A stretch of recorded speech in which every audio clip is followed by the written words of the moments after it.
Bonjour à tous. Dans cette vidéo, nous allons apprendre à nous servir du rapporteur et plus précisément à construire un angle connaissant sa valeur en degrés avec le rapporteur.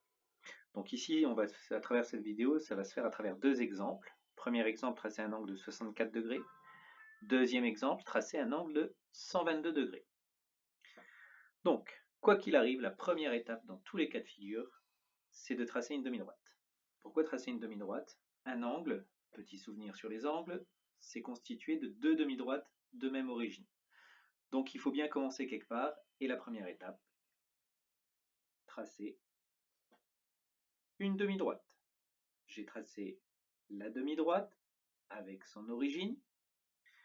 C'est donc un des côtés de mon angle. Deuxième étape, on prend le rapporteur, on prend le centre du rapporteur, tout comme pour lire un angle, on va placer le centre du rapporteur sur le sommet. Je vous invite à regarder la vidéo sur lire un angle si vous ne savez pas le faire avec le rapporteur. Donc, ce rapporteur, je le place sur l'origine, le centre du rapporteur sur l'origine, et normalement, là, je peux déjà compter les 64 degrés. Maintenant, pour que ce soit plus simple à compter, parce qu'il y a des numéros sur le rapporteur qui risquent de nous embrouiller, on va aligner un des deux zéros, peu importe lequel, avec ma demi-droite. Je tourne donc le rapporteur pour aligner le 0 avec la demi-droite. Le 0 étant aligné avec la demi-droite, je peux compter mes 64 degrés. 10, 20, 30, 40, 50, 55, 56, 60, 61, 62, 63, 64. À 64 degrés, on fait une petite marque. Peu importe la taille de votre rapporteur, ça ne changera strictement rien. La petite marque sera toujours sur le même écartement. Peu importe la taille. 64 degrés. Ici, j'ai fait ma marque. Peu importe laquelle, vous n'en aurez qu'une seule. Vous enlevez le rapporteur. Et vous avez ici la taille, l'angle de mesure 64 degrés. Il faut donc tracer la deuxième demi-droite.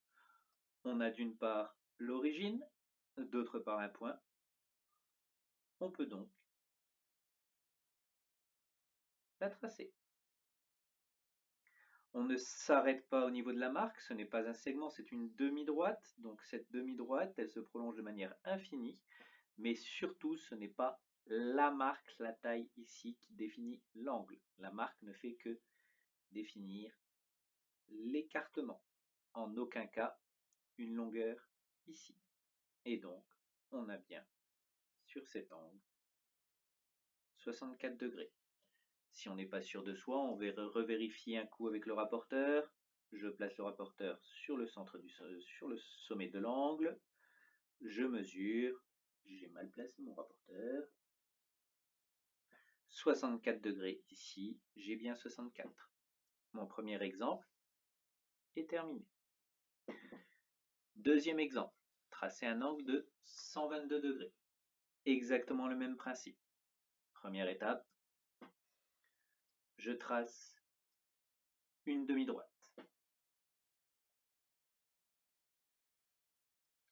Sur cette demi-droite, j'indique bien l'origine. Ça, c'était la première étape. Deuxième étape, je place le centre de mon rapporteur sur le sommet sur l'origine de la demi-droite. J'aligne le 0, peu importe lequel. 0, et je compte, cette fois-ci, 122 degrés. 10, 20, 30, 40, 50, 60. Surtout, ne pas juste regarder le nombre. Là, on attend certaines erreurs classiques.